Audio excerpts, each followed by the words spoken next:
So by decree of King Walz in Minnesota here, the mask mandate is going to be removed July 1st, but even sooner if 70% or more of Minnesotans get vaccinated. And I think why that carrot is being dangled is it's even less to get more people vaccinated than it is to foster a culture of resentment.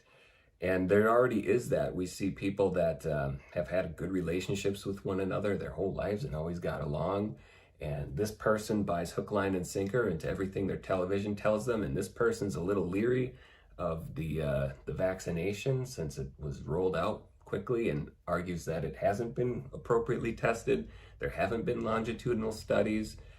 And, we see this back and forth. But the pro-vaccination camp is saying that people are getting sick and dying because of these people who aren't getting their vaccination. They're not doing their civic duty to protect others. And I've heard this myself, that, I just care so much about my family and my loved ones. The implication being that if you don't get it, then you're a bad person. You don't care about people. You're selfish and you're going to get people killed. Well, that idea, that sentiment is already being cultivated everywhere, social media, anywhere you go, the workplace, amongst family. So Walz saying that we're going to lift this mandate sooner if we can get up to 70%, I think is giving a little nudge in that direction. So if we're going to go maskless by July 1st anyway, then whatever. Here's the thing. I don't think we're going to. I think that mask mandate is not really going to go away. It might be lifted for a while, at least until we have a more virulent strain sweep through. I base this off of what Bill Gates said. He said that there's going to be another wave coming, whether that is a mutated version of what we're seeing now or an intentionally released bioweapon. And when it comes, it's really going to get people's attention. Those are his words. And usually when people in those positions say those things, I pay attention. Just like how Fauci said in 2017, we're going to get hit with a surprise pandemic. Well, he was right. So these people in these positions, they tend to be right when it comes to matters of catastrophe.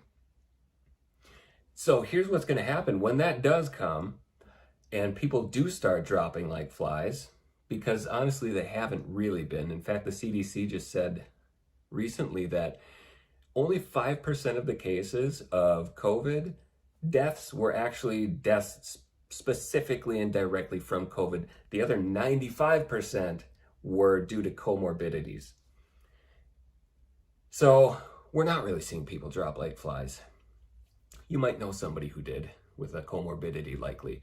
But other than that, if your TV wasn't telling you there was a horrible pandemic out there, you wouldn't even know it. So when this wave does come and people do start dropping, the narrative is going to be, it's these people that refuse the vaccination. That's what's happening here. They didn't do their part, therefore people are dying. That's really going to engender a sense of hostility. And I think that it may even be enough to push us into mandatory vaccination, because that is the push. That's the ultimate goal. So that's my prediction. I don't think that we're going to see these masks go anywhere, at least not for a long time. And I think that there are some ulterior motives in having made that declaration.